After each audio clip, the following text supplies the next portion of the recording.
Olá a todos, sejam bem-vindos a mais um podcast para você que nos escuta ou esteja assistindo pelo YouTube. Meu nome é André Valeriano e esse é mais um podcast do Vértice. Nosso 10º episódio, conversaremos eu e meu estimado amigo Eric Balbinos com o economista e filósofo João Pinheiro. Boa noite, João. Tudo bem com você? Fala pessoal, boa noite, é um prazer estar aqui. Beleza. Boa Tá, noite, Joel. Seja bem-vindo. Vamos lá. Sim, seja muito bem-vindo. A gente tem bastante coisa para comentar, principalmente nesses tempos bastante turbulentos no nosso Brasil. Eu queria aproveitar para começar com vocês a respeito da internet e das redes sociais, sobretudo, né? O Joel, você teve experiências não muito agradáveis, né? Já começando a tocar o nosso já bem espinhoso para ti, que foi a tal da cultura do cancelamento. Você acabou sendo cancelado em algumas ocasiões, tanto pelo pessoal da direita bolsonarista, que sempre teve um pé atrás contigo, né? Você foi um ácido crítico dessa gente, também pela esquerda, de forma geral, que critica, às vezes, bastante você, por algumas falas suas. Você teve certas discussões com gente de esquerda mais um pouco mais extremista, vamos dizer assim, né? De repente você pode entrar em detalhes sobre isso. Eu queria comentar com você, cara, como é lidar com essa cultura do cancelamento, sobretudo na internet, que tem cada vez mais criado esse tipo de cultura de querer atacar os outros de forma gratuita, né? E querer assassinar reputações. Bom, então, deixa eu fazer uma diferenciação aqui, começando a nossa conversa, André. Bom, primeiro me apresentando para quem não me conhece, né? Sou Joel Pinheiro, sou filósofo de formação, também economista, sou aí atuando no debate público, né? Como você bem disse, nas redes sociais, mas também na mídia mais tradicional aí, tenho uma coluna semanal na Folha, e escrevo também para o aplicativo da revista Exame, e estou na Rádio Jovem Pan diariamente aí no programa Morning Show, para quem se interessar. Mas vamos lá, eu não tenho certeza se eu aplicaria o termo cancelado para minha experiência nas redes sociais. Eu recebo muito, aí sim, ataques maciços de pessoas reclamando, xingando, em algum outro caso ameaçando, mas até hoje eu nunca tive uma consequência concreta para minha vida, assim, sabe, de perder algum espaço, de, enfim, alguma consequência um pouco mais tangível para mim, o que tem, mas em si mesmo é algo muito ruim receber constantemente algo que eu chamo de uma torrente ininterrupta de ódio, que se tornou quase que a normalidade, o dia a dia das redes sociais, né? Porque as pessoas estão muito sensíveis, muito fanatizadas, não sabem pensar por conta própria, têm um comportamento de rebanho muito grande. Então, várias coisas vêm juntas. Acho que a rede social estimula esse tipo de comportamento. Eu vou dizer, por um lado, é bem exaustivo esse tipo de coisa, porque, nossa, uma hora cansa, né? Mas quando você aprende a lidar com isso, ele se torna não tão importante assim. Então, por exemplo, eu hoje em dia, qual que é a minha reação automática se alguém que mal me conhece, uma pessoa totalmente irrelevante, também que não tem ideia, só replica gente de um time ou de outro time, vem me xingar? É o bloqueio automático, não se fala mais nisso, não tem conversa, não tem que dar ouvidos para aquilo também, não tem que tentar argumentar, porque a pessoa não tem a menor capacidade nem o menor interesse de entrar numa discussão. E quando você começa a agir dessa maneira, você acaba vendo como é leve esse negócio. Não precisa se preocupar tanto com isso. Ano passado debatia. Eu nunca internalizei ataques. Eu nunca achei que uma pessoa que vem me xingar de uma forma irracional, que a opinião dela sequer importa para qualquer coisa. Pelo contrário, ela está vindo na minha página, né? Então, eu jamais me passaria pela cabeça entrar na página dessa pessoa para falar o que quer que fosse com ela. Então, não considero que a opinião dela me importe, não, e isso nunca me importei. Mas no passado, com uma ideia de que não, mas pelo menos eu não posso ser ofendido assim gratuitamente, tenho que responder, eu entrava mais numa discussão às vezes. Mas hoje em dia não, hoje em dia eu tô bem convencido de que a melhor reação a isso é simplesmente bloquear sumariamente todo mundo que chega mal educado ou com perfil falso, fazendo provocação. Meu amigo, não tenho um segundo a perder com isso. Vamos bloquear. Não vão faltar interlocutores, aí sim, de muito melhor nível para você interagir. Você não vai ficar sozinho, pelo contrário, você vai só aumentar a qualidade da interação nas redes sociais. Então, hoje em dia, essa é a minha postura. Sim, é cansativo. Sim, eu vejo que tem muitas pessoas que se deixam abalar psicologicamente com isso. e que ficam preocupados e que acham que estão sendo julgados ou que têm que, de alguma maneira, prestar satisfações ou pedir desculpas. Eu jamais peço desculpas também. Não porque eu nunca erro, eu erro direto. Nossa, todo dia aí estamos falando coisas erradas também, todo mundo é assim. Mas quando você erra, pode primeiro ser só um erro intelectual, ou um erro do conteúdo que você falou. Por exemplo, aquela coluna lá da Lilia Schwartz, que deu toda aquela repercussão. Possivelmente é uma coluna equivocada na análise que ela fez ali da obra da Beyoncé, pode ser. Mas isso não é uma ofensa para ninguém. Isso não é o que ela precisa pedir desculpas por isso. Tá? E às vezes você erra com alguém. Às vezes você, olha, eu cometi uma injustiça com alguém. Se eu fiz isso, bom, o que eu vou fazer? Eu vou buscar pedir desculpas para aquela pessoa que eu ofendi injustamente, ou que eu de alguma maneira tratei de forma equivocada. Jamais, em hipótese alguma, qualquer um deve desculpas a uma turba de pessoas enfurecidas e totalmente ignorantes pedindo a sua cabeça. Para esses, jamais peça desculpa para essas pessoas. Você não deve rigorosamente nada a elas. Então é sempre essa forma que eu abordei essa questão, e hoje em dia a minha estratégia básica é o bloqueio. Não é nem o silenciar, hein? Antes eu silenciava, hoje em dia não, é o bloqueio de vez, cara, bloqueio de vez. Não farão falta nenhuma e nem poderão usar a sua página para se promover. Também é outra coisa, não quero ver uma pessoa mal educada dessas, burra, irrelevante, use uma página de alguém que tem algo a dizer para se promover. Então eu já bloqueio e corto o mal pela raiz. Isso principalmente no Twitter, né, que eu acho que é a rede social mais agressiva de todas. E que, curiosamente, é a rede social que eu sou maior também. O meu maior perfil é justo do Twitter, justo do ambiente mais tóxico das redes sociais, é o que eu tenho mais sucesso. Mas, enfim, essas são as maneiras que eu uso para diminuir um pouco o problema e não ser afetado por ele. É interessante você falar sobre... Pode falar, Eric, pode falar. Não. Que eu me lembrei agora, Joel, de uma situação ano passado, não sei se foi esse, é que esse ano aconteceu também tanta coisa que pode ter acontecido esse ano também. A noção de tempo foi pelo espaço, mas ninguém sabe. Exato. Quando resgataram uma fala sua sobre órgãos tal, e de repente setores mais radicais das esquerdas começaram a falar, se juntaram a bolsolavistas, né, para replicar a tese de que haveria uma apologia à venda, tráfico de órgãos e tal. E aí eu me lembrei de um episódio que aconteceu comigo, né, envolvendo, desta vez, não um cancelamento, mas sim uma tentativa de aniquilação. Porque quem cancela é a esquerda, né? A direita bolsolavista, quando ela se volta contra alguém, é sempre no sentido de tentar aniquilar aquela pessoa de vez. Não é bem um cancelamento, é um expurgo.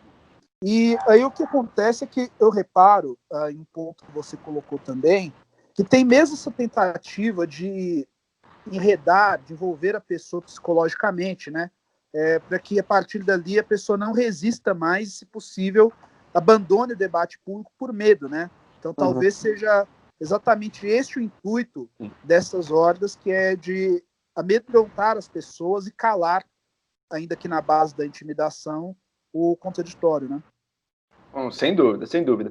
Veja, eu acho que nesse ponto a gente está lidando com um comportamento de manada e de pessoas fanatizadas no qual o papel da ideologia ele apenas fornece, digamos, o colorido daquilo. Se a sua corzinha vai ser verde ou vai ser vermelha, né? Isso aí, mas o tipo de comportamento é muitíssimo similar. Do ponto de vista do cara comum que está se envolvendo nisso, é igualzinho, a mesma mentalidade na esquerda e na direita. Eles usam palavrinhas diferentes, não é a mesma coisa. Então, eu não me preocupo se alguém disser que a esquerda cancela, a direita também, no mesmo sentido. A direita lacra, assim como a esquerda também pode dizer que imita como a direita, enfim. São palavras diferentes, mas no fundo estão fazendo a mesma coisa. Né? Você lembrou de um caso aí, muito concreto, que aliás surgiu hoje, em que um youtuber stalinista, ele veio dizer, não, porque o Joel, porque é venda de órgãos, não sei o quê, retalhar pobres.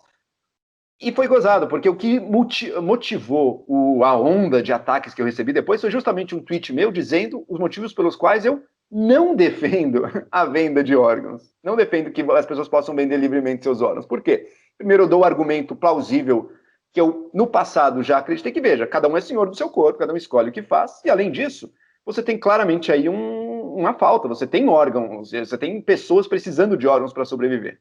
Então, por que você não poderia... Você já pode dar de graça. Por que você não pode vender, portanto? Se eu posso dar de graça ganhando zero, por que eu não posso também dar um órgão ganhando milhares de reais? Essa era a discussão. Existe um país até que aplicou isso, né? Não é exatamente uma utopia liberal, que é o Irã, mas, enfim, o Irã tem a venda de órgãos legalizada e devidamente regulamentada. Tá? Se eu não me engano, é o único país. Mas, enfim, e hoje em dia eu concluí contra isso. Eu mesmo assim acho que não, porque no fundo eu acho que a pessoa muitas vezes ela pode cometer decisões muito equivocadas e que vão afetá-la pelo resto de sua vida, né? Então, você nesse caso, tem casos em que a pessoa não deve ser senhora de todas as decisões acerca dela mesma. É muito em essência isso, é isso que está por trás da minha argumentação aí. Mas só o fato de eu estar considerando o argumento, só o fato de eu levantar e tentar fazer, olha, qual que é o caso a favor da legalização da venda de órgãos? Uma posição que eu mesmo no passado já defendi, mas hoje em dia, há anos, não mais. É esse. Só o fato de considerar um argumento leva as pessoas a, de forma absolutamente maluca, começar a te atacar de todas as maneiras.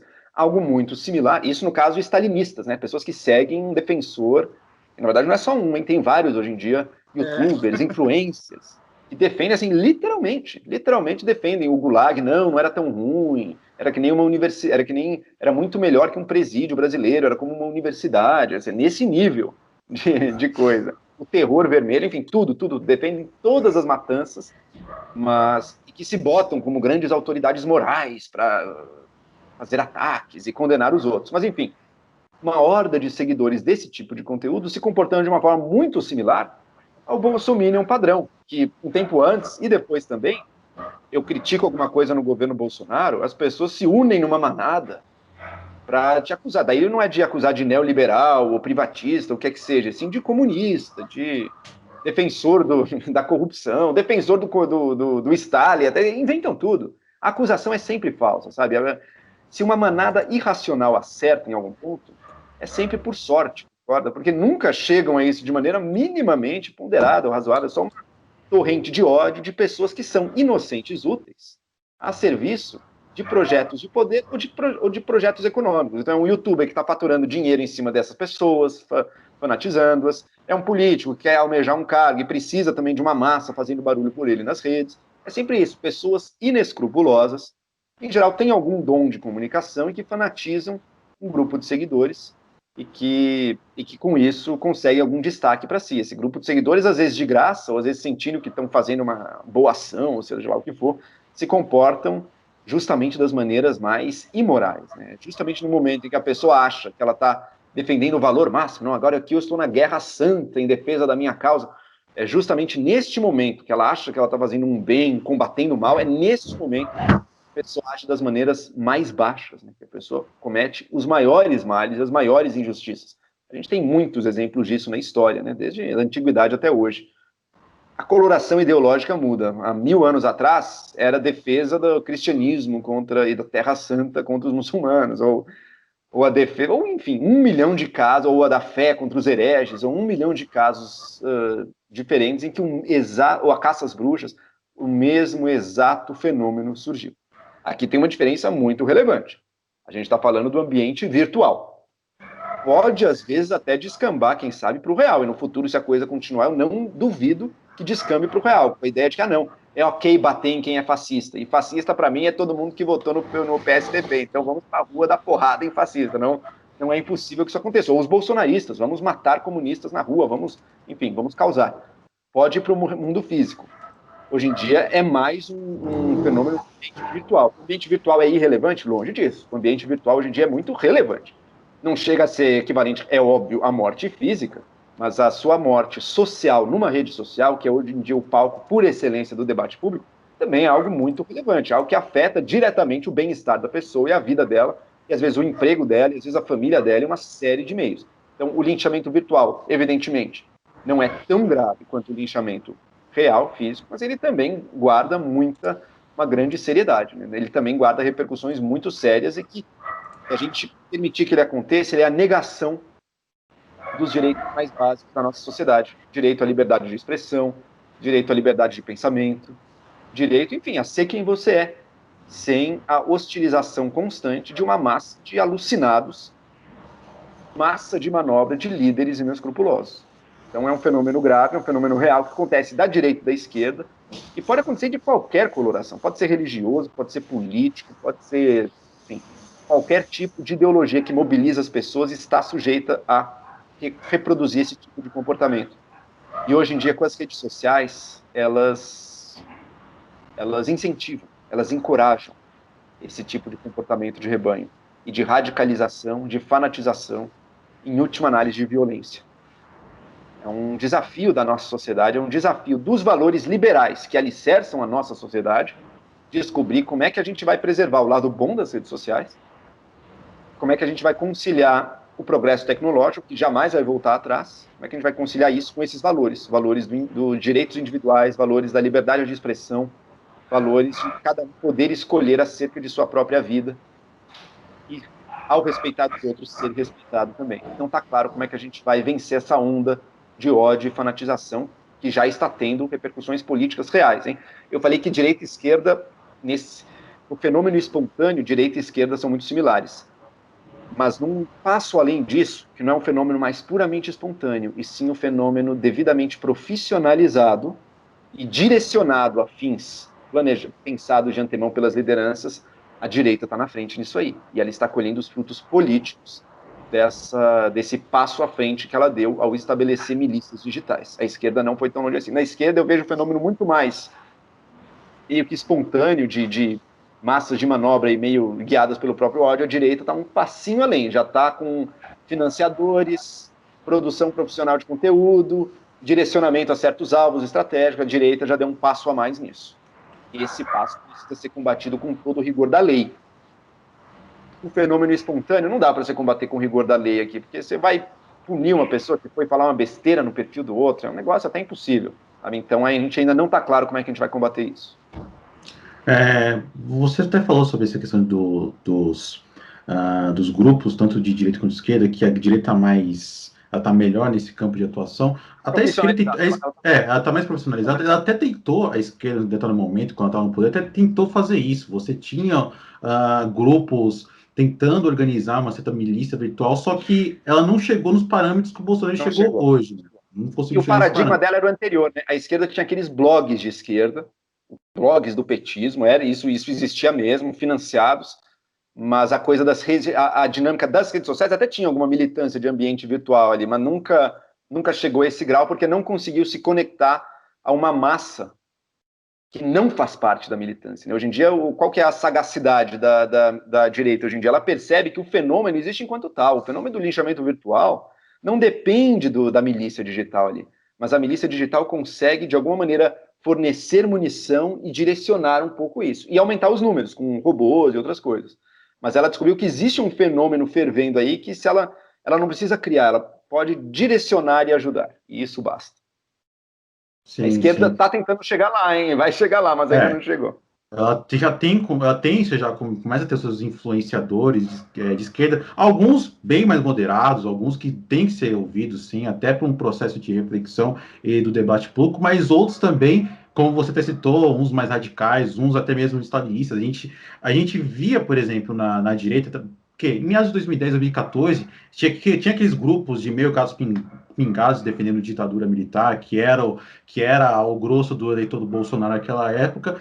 E hoje não só tem esse tipo de grupo, você tem uma massa considerável de pessoas, sobretudo na direita, pelo menos na internet, eu diria, que defendem não só teses golpistas, mas também defendem regimes ditatoriais. Eu posso ao caso, por exemplo, de gente influente saudando o Pinochet, até deputado fez esse tipo de coisa, parlamentar fez esse tipo de coisa.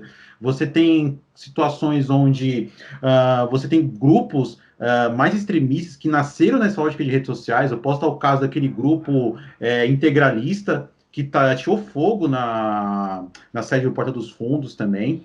E agora a esquerda está querendo fazer algo semelhante nesse aspecto, e dar voz a pessoas completamente extremistas e que pregam abertamente a violência como tal, como um fim em si mesmo. É sempre isso. A função da ideologia radical é a justificativa da violência. Ela vai usar qualquer argumento que for. O importante para ela é liberar a pessoa mentalmente, psicologicamente, para agir com violência contra os inimigos do grupo político. E ao fazer isso, ela legitima essa violência espontânea, ela legitima também os atos autoritários do grupo político quando ele tiver o poder para tanto. E daí, quando ele chegar lá e for fazer, ela sabe que vai ter uma porção relevante da sociedade que não vai ver problema naquilo. Deixa eu fazer uma diferenciação importante, cara. Uma coisa, porque eu quero diferenciar o teor das ideias, que às vezes é nefasto, mas eu não vejo problema em ideias nefastas serem discutidas, tá? De forma, em pessoas que têm opiniões divergentes. Isso para mim não é o problema. Então, uma coisa é a discussão de ideias com argumentos, outra coisa é a mobilização de pessoas pela violência e pelo fanatismo. São duas coisas muito diferentes. Então, lá em 2005, 2006, né, vocês são mais novos que eu, acho que vocês não pegaram o início do Orkut, sabe? Mas você tinha Gol 2010, sei lá, você tinha grupos discutindo que você ia ter o defensor do Stalin, você tinha o anarcocapitalista, você tinha o defensor da ditadura, você tinha o defensor do integralismo cristão, enfim, você tinha de tudo. Debatendo com argumentos dos seus grupinhos. Aquilo lá não tinha relevância pública, política, nenhuma. Eram discussões intelectuais de pessoas que discordavam, algumas opiniões horrorosas, as mais bizarras que você pode imaginar. Mas qual era o dano que aquilo causava à sociedade? Nenhum. E tinha até um benefício intelectual, digamos. Mesmo a opinião perversa e horrorosa, quando ela faz parte de um debate público ali de pessoas interessadas, de um debate de pessoas interessadas, ela tem um papel. Bom, qual que é o argumento que eu tenho contra isso? Qual que é... Ou será que isso aí, embora esteja profundamente equivocado, será que não tem algum mérito nisso aí que eu não estou olhando? Enfim, o debate intelectual ele se beneficia, inclusive, de ideias erradas. Né? Isso é o debate intelectual. E eu não vejo problema nisso. Eu não vejo problema em pessoas sinceramente defendendo com seus argumentos posições horríveis e horrorosas. Eu vejo um problema moral nessa pessoa, talvez, mas é um problema moral dela, não é algo que eu acho que deva ser combatido nem com meios estatais e nem a ferro e fogo de outras maneiras. Um passo além disso é a concretização política dessas ideias, não mais como ideias com argumentos racionais. Que o Peraí. Joel falou a respeito do surgimento. Peraí, meu, deixa eu só terminar a frase, pô. Acho que foi atrasado pra ele. Ô, Eric. Me vazou um áudio aí, mas voltando. Aqui. Não, é que, de fato, eu acho que vocês chegaram atrasados aqui para mim, aí eu... eu tô chegando atrasado. Deixa eu finalizar a frase aqui. Aqui você mais tá travado. Uma coisa é o debate intelectual, eu não vejo problema nele ocorrer, entre pessoas que pensam e argumentam e acertam e erram. Outra coisa é um fenômeno político. O uso do discurso como arma ideológica para romper as regras da convivência democrática e impor, por meio da violência, um certo projeto de poder. São coisas totalmente diferentes. Claro, tem ligações entre elas, mas são coisas diferentes. E eu acho que dá para preservar um ao mesmo tempo que você combate o outro. É o outro que é o problema, hein? Não é a existência de alguém que defende o stalinismo. Isso, para mim, bom, beleza, vem argumentar que é assim que o conhecimento avança. Mas quando isso vira um produto a ser vendido em massa para um monte de pessoas sem informação nenhuma, que está querendo uma ideologia radical ali e está disposta a tocar o terror nas redes sociais ou quem sabe um dia nas ruas, daí temos um problema. Meu caro Eric. Sim. Não, enfim, quando chegou picotado aqui o Joel, me vem uma questão que é a seguinte. O Joel certamente se lembra, ele estava lá, no surgimento do que se tornou a nova direita, né? Nós tínhamos todos os grupos ali, inclusive havia até certo ambiente amistoso, eu não sei se amistoso é a palavra, mas havia um clima de convivência, porque a direita era minoritária, então você ia nos eventos, se os libertários organizavam um evento, todas as franjas da direita estavam lá, todas as correntes estariam lá. Você ia, por exemplo, teve até um evento lá na Escola Paulista de Medicina, que eu acho que o Joel esteve, inclusive, estava o Hélio, estava uma turma, e aí naquele dia ali você via os Olavetes, você via o pessoal do que seria o MBL, né? Todos frequentavam os mesmos lugares, os mesmos eventos, tinha estudantes pela liberdade e tal. O que me parece, aqui já focando no debate na direita, o que me parece é que houve um processo de anestesia da direita que, por ser minoritária em primeiro momento, ela não tinha muito claro a questão de valores fundamentais, né, para o exercício da cidadania, como a liberdade, a pluralidade, a ponto de que hoje esta direita ela aceita com muita facilidade, ela convive com muita facilidade com discursos autoritários, desde que eles tenham por finalidade nos proteger do outro, né?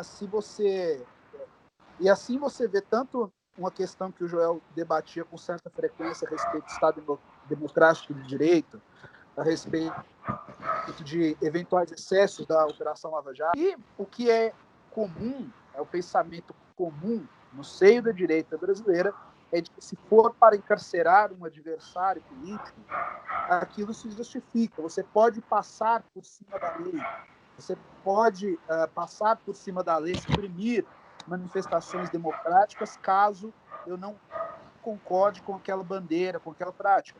Não tem um senso de cidadania.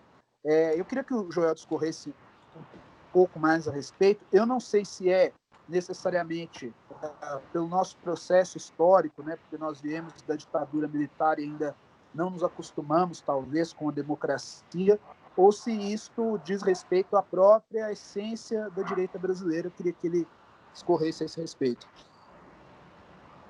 Olha, eu não acredito que sejam as ideias propriamente que criam e que causam a conduta humana. Eu acredito mais no contrário. Não que as ideias não causem nada, mas eu acredito mais no contrário. Eu acho que é no Brasil e nas sociedades de maneira geral, existe sempre um número enorme de pessoas que não têm a menor noção de que é importante você ter normas democráticas, de que é importante ter instituições. Existem muitas pessoas que acham, que não entenderam até hoje, e talvez nunca vão entender. Essa é a questão dura, essa é a questão mais difícil de responder. Se isso pode mudar. Mas que nunca vão entender que a política não é um palco em que você, munido da sua santa verdade, tem que usar de todos os meios possíveis para fazer o seu lado, ou seja, o lado do bem, prevalecer sobre os demais. Para a maioria das pessoas, intuitivamente, existe o nosso time, o time do bem, e o resto um bando de adversários que a gente, inimigos, na verdade não são adversários, são inimigos do bem comum, e que a gente, hoje em dia, tem que tolerar, porque não dá para acabar com eles, mas assim que der, a gente vai acabar com eles. Tá? O grosso da maioria da sociedade, eu suspeito que o grosso das pessoas, no fundo, carrega consigo esse tipo de visão. Tanto é assim que todos os teóricos da política, da antiguidade até hoje, sempre tem que se haver com esse problema, né? Tá, a ética que vigora na negociação política não é a mesma ética que vigora na cabeça, intuitivamente, das pessoas. Hoje em dia as coisas se aproximaram muito, com a tecnologia, com as redes sociais, está tudo junto. Então as pessoas estão podendo levar o seu fanatismo e a sua ideia intuitiva de que a política é um palco de guerra santa para as esferas reais do poder e da representação. Isso cria um dilema para nós. Então, eu não acho que é só da direita brasileira, acho que é de todo mundo no Brasil e talvez de todo mundo no mundo. E as redes sociais dão vazão e dão mais espaço a isso. E dificultam o trabalho de quem tem que, com inteligência e algum senso de integridade, tentar navegar essas águas de modo a chegar a consensos e a resultados que talvez não sejam o mundo ideal de ninguém, mas que funcionem minimamente para todos. Esse tipo de perfil é que hoje em dia está em decadência, porque as redes sociais não permitem isso. As redes sociais exigem que a todo momento você esteja no modo guerra santa em nome do time do bem. Então, esse é o desafio que eu vejo. Não é assim, a direita brasileira, como você bem disse e narrou, é assim, mas a esquerda também, e todo mundo mais ou menos é assim. O difícil é como criar o espaço para as lideranças que não serão assim. E será que, por meio da educação, por meio do hábito, por meio de normas, por meio de instituições, a gente não consegue fazer com que uma parcela relevante, jamais vai ser toda, mas que uma parcela relevante da população, uma parcela maior da população, também internalize esses valores da real democracia, da real política, não a real política, que faça tudo o que for preciso pelo poder, mas da política, da boa política real, que envolve também ser capaz de negociar, ser capaz de ceder, ser capaz de ouvir o lado contrário e, às vezes, concordar com ele, às vezes ceder a ele e ele também cederá para você. Enfim, é um desafio que se coloca hoje em dia para a sociedade. Eu acredito que, quem sabe a gente consegue melhorar enquanto sociedade, quem sabe a gente consegue mostrar para uma parcela maior da opinião pública que a política não é a guerra santa. Você não precisa querer lutar contra os mouros, contra os comunistas, contra os neoliberais, contra os globalistas, não é contra os judeus, contra os brancos contra os negros, enfim, não é uma grande cruzada contra o grande inimigo, contra o Satanás. A vida política exige negociação de interesses. Quem sabe a gente consegue explicar e mostrar isso para um número maior de pessoas. Mas hoje em dia, a dinâmica que as redes sociais criam, esse objetivo parece mais distante do que nunca.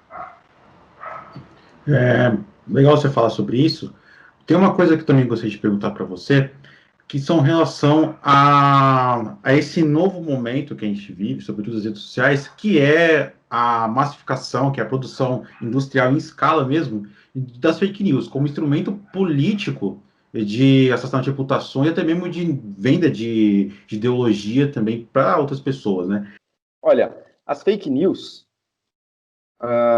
elas já são um passo acima do mero fenômeno espontâneo do linchamento virtual. A fake news já está naquele espaço que eu chamei de uma certa profissionalização e mobilização intencional desse fenômeno, porque você está produzindo conteúdo que vai alimentar essa ignorância e esse ódio e esse medo dentro de um número potencialmente de milhões de pessoas.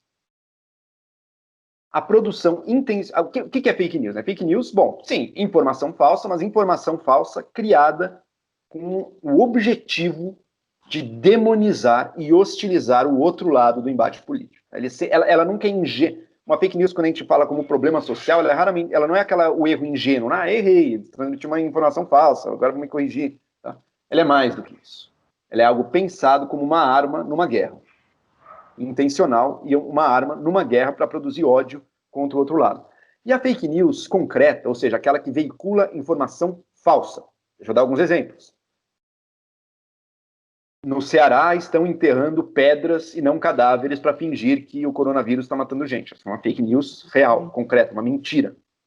Jean Willis negociou com Bispo, Adélio Bispo para matar Jair Bolsonaro. Isso é uma fake news, uma criação de um fato assim mentiroso mesmo.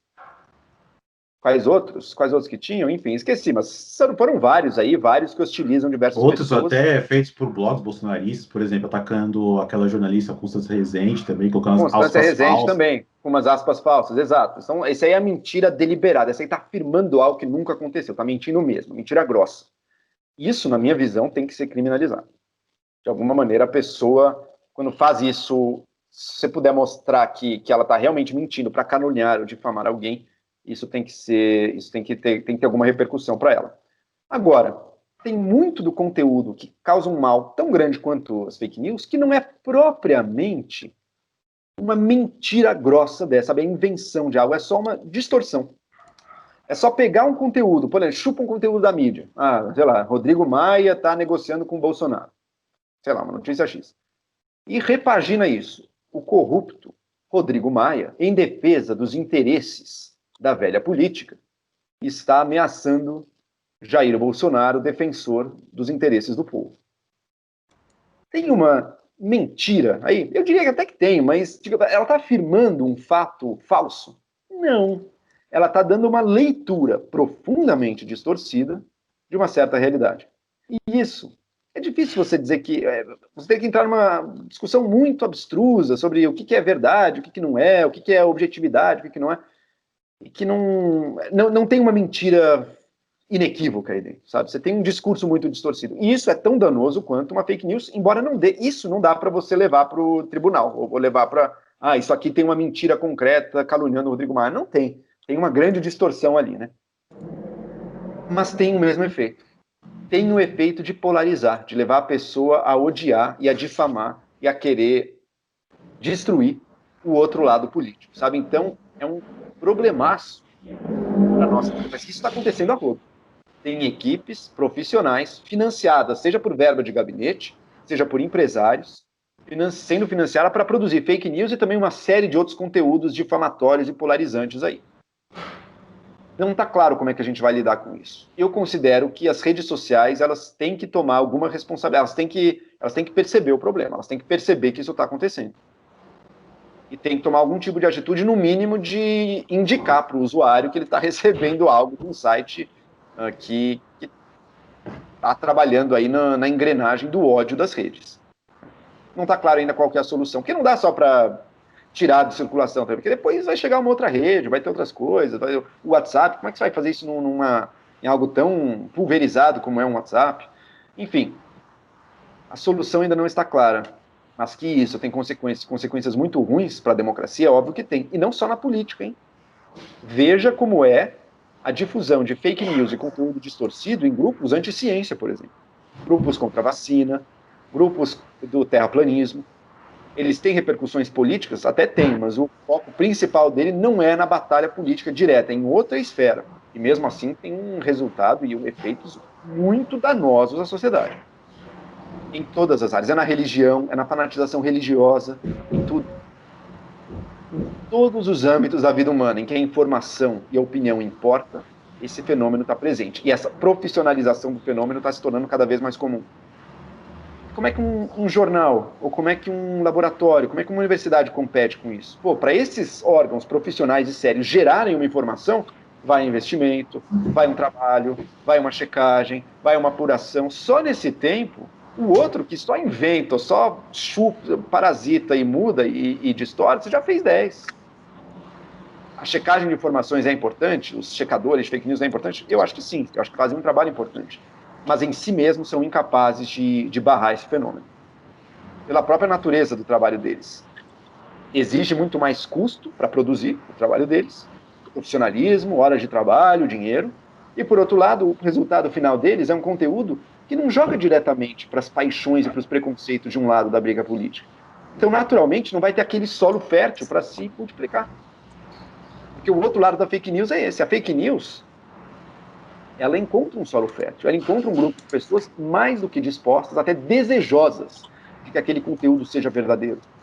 A checagem de fatos objetiva, não. Ela gera um conteúdo que não é uma enterrada lacradora para nenhum dos dois lados. Ela gera um conteúdo que pode ser, às vezes ser mais positivo para um, às vezes ser mais para outro, mas que nenhum dos casos, em geral, vai ser essa coisa retumbante. Então ela também não vai encontrar o mesmo solo fértil. O principal problema das fake news não é só intelectual, de ensinar as pessoas a lidar melhor com a informação, embora eu acho que isso possa ajudar, mas ele é de disposição, ele é de vontade, e as pessoas querem confirmar os seus preconceitos. Como é que você luta contra isso? Isso é mais difícil. Olha só, Joel, o Joel fez uma colocação aí que também é um problema. Eu sou cristão, né? E então eu frequento o meio, eu estou inserido neste debate e infelizmente, talvez até porque a fé evangélica ela se insere em um contexto de exclusão social, justamente onde o Estado não chegou, a igreja evangélica, sobretudo os movimentos pentecostais fincaram raízes aqui no Brasil. E aí o que nós temos?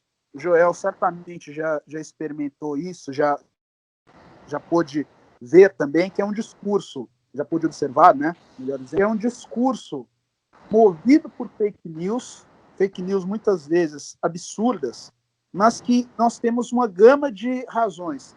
Primeiro, a questão de que esses indivíduos não receberam o mínimo de educação formal para distinguir o que é uma informação falsa de um fato verdadeiro. Há o elemento do fundamentalismo religioso, que é algo talvez sem precedentes no seio evangélico. É um movimento sem precedentes. Eu acho que não sei dizer aqui se na Igreja Católica nós tivemos algo nesta dimensão, como se desenha hoje com o movimento, sobretudo com o neopentecostalismo. E também porque muitos indivíduos, e isto tanto na direita quanto no seio religioso, sobretudo evangélico, o indivíduo ele quer afirmar ou reafirmar os seus preconceitos por meio daquele fato. Então, de fato, ele torce. Há muito isso, sobretudo em WhatsApp, Facebook, em que o indivíduo compartilha a notícia e diz: olha, não sei se é verdade, mas vindo dessas pessoas, vindo de quem vem, não surpreende. E isso alimenta esta rede de ódio e tal. Eu queria saber do Joel aqui como ele pensa que nós podemos, sociedade, dobrarmos esta outra questão que é o nascente fundamentalismo evangélico. Ele é um problema, sobretudo para as religiões afro-brasileiras, minorias, que hoje em dia nós temos uma agenda que faz parte do governo, que está acolhida no governo Bolsonaro, ou até caçar direitos de alguns cidadãos. E não só há o problema desta agenda. Hoje, para quem, como eu, está inserido no seio da igreja evangélica, nós já temos hoje uma consciência de que este fundamentalismo pode representar uma ameaça, inclusive para nós. Prejuízo ele já causa porque você tem que se explicar o tempo todo, tem que militar, né, para separar a sua fé, daquele credo do fundamentalismo. Mas eu penso que se a coisa escalar, aí pode ser que a gente seja, de fato, perseguido até, né? Porque um abismo sempre chama... Pois é, não, ótima pergunta. O fundamentalismo religioso, ele se inscreve no mesmo tipo de fenômeno hoje em dia, que é potencializado pelas redes sociais. Tanto o fundamentalismo político, o radicalismo, o extremismo político, um monte de ofensivas anti-ciência, de grupos pseudocientíficos, também terra plana e tudo, e o fundamentalismo religioso está nesse caldo também. Agora, o fundamentalismo evangélico é um problema? Sim, é um problema, e a gente vê tem consequências reais, muitas vezes, um terreiro queimado, por exemplo, tudo. Mas eu não colocaria, tipo, então os evangélicos são uma coisa que a gente tem que combater, não sei o quê. De forma alguma. Assim como você tem um fundamentalismo evangélico, que pode ser violento muitas vezes, você vai ter também um fundamentalismo católico, que pode ser violento também. Você tem, e outros países com outras realidades. Você tem países em que a religião que oprime e massacra é o budismo. Então, o justo budismo. Você tem países em que o Islã tem esse papel. Daí as pessoas falam, aqui no Brasil, uma comunidade muçulmana pacífica acaba pagando o preço por uma existência de um fundamentalismo muçulmano, islâmico, em outras sociedades. Então, não é que exista um DNA da religião evangélica que os torne, assim, essencialmente propensos ao fanatismo e à violência. Tá? Existem, inclusive, muitos excelentes exemplos de igrejas, de pastores, seja do protestantismo histórico, seja do protestantismo evangélico, pentecostal, que não são intolerantes, que não são violentos. Tá? Claro, você tem algumas características da realidade evangélica do Brasil que o diferenciam do catolicismo. O catolicismo, por sua própria natureza, vai ter algo mais hierárquico, por exemplo. Sendo algo mais hierárquico, iniciativas pulverizadas de bolsões de informação e fake news têm que passar pelo crivo de uma estrutura em algum momento, e se não passarem, vão ser cortados fora. Isso, digamos que limita um pouco, mas você vai ver intolerância e fanatismo católico pelo Brasil também, muitas vezes, no passado mais, né? Conforme perdeu o poder a Igreja Católica, isso diminuiu também. E não duvide, suponha que em algum dia o candomblé se tornasse a grande religião brasileira. Seria até interessante de ver, seria até legal de ver, mas não duvide que também surgiria o fanatismo violento evangélico contra outras coisas, dizendo que não, mas no passado vocês não perseguiram, agora a gente vai acabar com vocês, o cristianismo é perigoso. Da mesma forma que cristãos fazem com muçulmanos, muçulmanos fazem com judeus, enfim, todo mundo, todo grupo, toda a fé, judeus fazem quando puderam e quando também fazem, todo grupo e toda a fé está sujeito à sua fanatização, à sua radicalização, e a, portanto, a aderir a um discurso que chancela, permite o seu combate violento aos demais, tá? Que não reconhece o direito dos demais à existência. Todos estão propensos a isso. Como é que a gente tem que fazer, então? Eu penso que as mesmas medidas que são as mais eficazes para combater o fundamentalismo islâmico, que já é uma realidade em muitos lugares, também são as que a gente tem que usar para combater o fundamentalismo evangélico e qualquer outro tipo. Que é o seguinte, quais são as boas versões disso que você está combatendo? Se eu falar que o Islã é o meu grande inimigo, porque é violento, bom, daí, meu amigo, daí é que você vai radicalizar todo mundo que é muçulmano mesmo. Se eu achar que e é falsa essa opinião, porque tem uma maioria, inclusive, não é. Se eu usar essa mesma opinião, não, os evangélicos são um problemaço para o Brasil, temos que combater essa praga evangélica. Bom, daí com certeza você vai apenas fomentar o discurso violento dentro dos evangélicos. Eles vão dizer, olha, de fato estamos sendo perseguidos, olha o que os outros pensam da gente. Então vamos partir para se é guerra, é guerra. O caminho é outro, o caminho é ver quais são as boas versões. O que eu quero dizer com boas? Eu estou fazendo um juízo moral? Não, eu estou fazendo um juízo seguinte, um pouco ético, sim, mas social, quais são as versões desta fé sinceras, que levam a sério a Bíblia, que levam a sério os valores históricos da religião cristã, quais são as boas versões desta fé, quais são as versões dessa fé que permitem e estimulam não a violência e o sectarismo, mas a convivência positiva, sadia, tolerante, harmônica no espaço público brasileiro. Sobre essa questão é importante lembrar que o Brasil, minha gente, o Brasil, nesse caso, é um país privilegiado. O Brasil é um país no qual todas as intolerâncias religiosas viram-se moderadas, viram-se filtradas, viram-se diluídas por uma cultura que tem como um dos valores centrais a mistura, o sincretismo. O Brasil não é como nações europeias ou como Estados Unidos, um país multicultural, né, em que bolsões de diferentes culturas convivem meio lado a lado, católicos, protestantes, judeus, cada um no seu bolsão, ou religiões afro, espiritismo, budismo, enfim, cada um no seu bolsão convivendo lado a lado. E que isso gera conflito. Ou então as raças, brancos aqui, negros ali. O Brasil é um país que sempre, apesar de toda a história, sim, de racismo, sim, de intolerância religiosa, não faltaram exemplos da história do Brasil, apesar de tudo isso, é um país que criou em si a realidade da mistura, a realidade do sincretismo, seja a mistura das raças, seja a mistura das culturas, seja a mistura das religiões.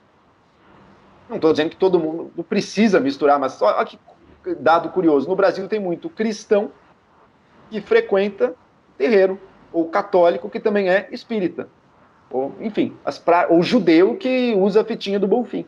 Enfim, as práticas são muitas.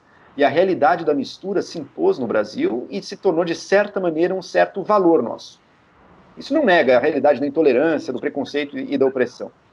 Mas é o seguinte, aqui, quando a gente vai para o plano dos valores e do discurso, a gente sempre prima, a gente sempre almeja a união e a mistura. E isso, para mim, é um valor que o Brasil vai ter que saber cultivar, proteger contra a onda de fanatização promovida pela cultura atual, pelas redes sociais, pelo fundamentalismo religioso também, mas que se a gente souber promover e fortalecer, quem sabe a experiência brasileira guarde lições, inclusive para outros países.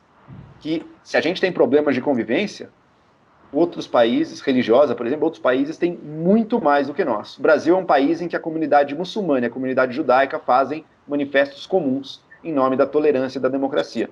Isso não é nada, isso tem um peso, isso tem uma realidade aqui para a gente também. E é algo que o brasileiro pode legitimamente se orgulhar que, ao menos como valor, embora muitas vezes não como prática, mas pelo menos como valor, temos aqui a tolerância, a convivência e até mesmo a mistura. Então eu espero que a gente saiba recuperar esse valor brasileiro, que é a resposta à intolerância, inclusive à intolerância religiosa. E daí, os evangélicos vão participar disso. Não estou promovendo, não estou propondo também que a igreja evangélica vai se sincretizar, mas que veja como a tolerância positiva, e foi positiva inclusive para eles, e é inclusive para eles. Porque permite que todos possam conviver e possam crescer. Enfim, esse eu acredito. Não pense que os evangélicos ou as igrejas evangélicas são o inimigo. E não são. Poxa, quantos valores não trazem também, quanta esperança não trazem para a vida de milhões de pessoas, uma comunidade ativa, valores que permitem a pessoa escapar de riscos enormes da vida urbana, hoje em dia, alcoolismo, drogas, perda, né, nos mais variados exageros e vícios da modernidade. Quantos valores, a defesa aguerrida da fé, enfim, quantos valores também as igrejas evangélicas não trazem que podem ser reconhecidos, o valor do trabalho também. Então não acredito em tornar nenhum grupo religioso inimigo. Acredito em, aí sim, identificar quais são os valores mais positivos e que promovem a nossa convivência e que merecem, portanto, a nossa defesa, e quais são as melhores versões deles dentro de cada grupo de fé. E aí sim, trabalhar com esses e mostrar que, olha, inclusive, aquilo que te atraiu aqui está muito melhor vivenciado aqui. Ó, esses valores de Jesus, por exemplo, estão muito mais bem vivenciados aqui do que ali, em que estão promovendo a violência e a perseguição como se isso fosse um grande valor espiritual. Enfim, me alonguei um pouco, mas é essa a minha visão. Não existem inimigos nesse campo. Vamos ver quem são as boas. Existem abusos, existem maus usos. Esses vamos combater, mas jamais combatendo a identidade de ninguém. Perfeito. Joel, existe também um fator bastante preocupante, sobretudo na questão da fanatização, também da desumanização do diferente em si, que também se encaixa no papel da educação. A educação é um dos primórdios também, para até da questão da pluralidade, né? Para você também ter a questão também da cidadania, para você conseguir se construir como pessoa, como cidadão em si. Porém, a educação agora, principalmente sobretudo no Brasil, tem se defasado muito, e também existe agora aquela tendência, né, que já vem de uns tempos para cá, mas ainda continua, que é aquela questão de você tentar intimidar professores, você dizer que tal pessoa é doutrinadora, você acusar universidades de doutrinação ideológica, de que existe plantação de maconha em universidades, que nosso Exato, boa. ex-ministro Faz Weintraub disse isso. Então, existe todo esse ataque à cultura de produção de ciência hoje, de grupos políticos, no caso, o grupo que está no poder hoje, e também de ataque à figura da autoridade que é o professor. E eu queria te perguntar para você, como você avalia essa questão desse ataque à escola, ao ambiente escolar, ao ambiente universitário, e o quão prejudicial é isso para até para a formação do cidadão em si numa sociedade democrática como a nossa. Está tentando ser democrática, aliás.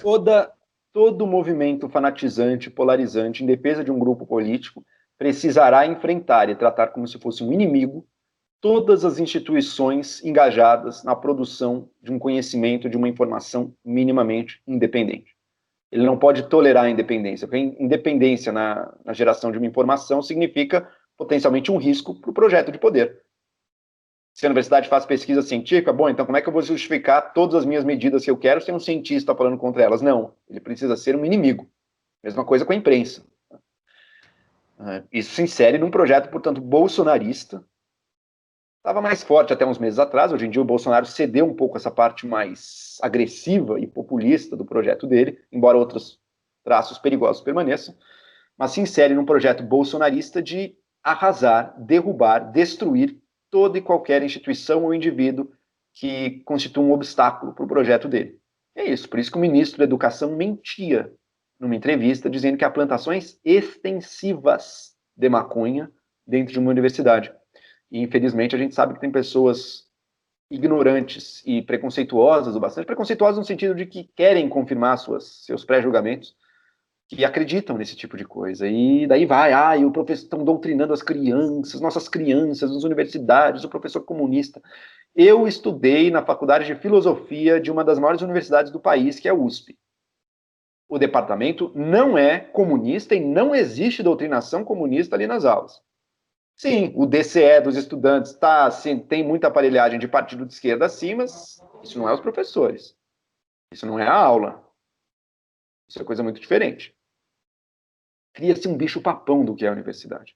E mesmo sendo, daí tem um professor de esquerda? Tem um professor que é de esquerda, e daí? Cria-se isso como se fosse um bicho-papão. Tem outro que é de direita. Sim, tem uma maioria, tem uma preponderância de esquerda, é verdade. Quem sabe a gente pode aumentar a pluralidade. Quem sabe pessoas de direita podem estudar, galgar títulos acadêmicos e se tornar professores também, fazendo um trabalho sério, fazendo pesquisa. Também, espero que aconteça. A militância não está alertando para isso. Ela está criando um bicho-papão. Ela está criando uma fantasia persecutória. Que ela pode, então, atacar a universidade, qualquer professor, como se fosse um grande inimigo, e as pessoas vão aplaudir, vão achar lindo, que bom. Estão destruindo a universidade pública. Bom, é graças à universidade pública desse país que a gente está vendo pesquisa de novos testes do coronavírus, novos respiradores mais baratos, enfim, uma série de pesquisas sobre vacinas. Destrua a universidade, você vai destruir a possibilidade da pesquisa científica. Em última análise, um país sem ciência é um país que vai dançar cada vez mais fora, vai perder cada vez mais qualquer esperança de ser um país relevante aí no mundo. Então, é uma militância agressiva, em última análise, suicida, porque ela está em nome de um projeto de poder que, se bem sucedido, vai afundar qualquer chance que o Brasil tem de ser uma nação que ocupe aí o primeiro plano da ordem mundial. Pessoal, a conversa está ótima, mas eu tenho aqui meu horário também. Eu, com essa resposta, portanto, agradeço muito a vocês o convite aí, uma conversa de temas centrais da democracia, não só no Brasil, mas no mundo inteiro vive essa ameaça. Eu acho até que o Brasil tem alguns elementos, como eu falei, culturais, que talvez acenem para uma superação disso em algum momento, mas no momento, a realidade de desafio e de luta contra ameaças que vêm de todos os lados. E agora é a direita que está no poder. Amanhã pode ser a esquerda fazendo até pior, e depois a direita vem e faz até pior também. O difícil é fugir dessa dinâmica. Deixo aí a todos o meu muito obrigado. Perfeito. Quem gostou da minha conversa também, acesse minhas redes sociais aí, meu canal do YouTube, Joel Pinheiro, e no Twitter e no Instagram, Joel Pinheiro 85. Valeu aí pela conversa, meus caros. Perfeito. Valeu, Joel. Muito obrigado, Joel. E eu peço a vocês também que estão nos acompanhando, estão me vendo aqui só pelo ícone, porque minha internet resolveu fazer greve hoje. Além da conversa com o Joel, nós temos 2 conversas aí com o Alessandro Cisa Vicente e outra com o ex-ministro Sérgio Salles. Então siga lá o Vértice nas redes sociais. Enquanto é só, falou André, falou Joel. Valeu, Falou, Eric. pessoal. Valeu, Valeu, muito Joel. obrigado. Muito obrigado. Eric Obrigado a André. todos que nos ouviram, nos assistiram. E é isso. E até uma próxima. Falou. Falou.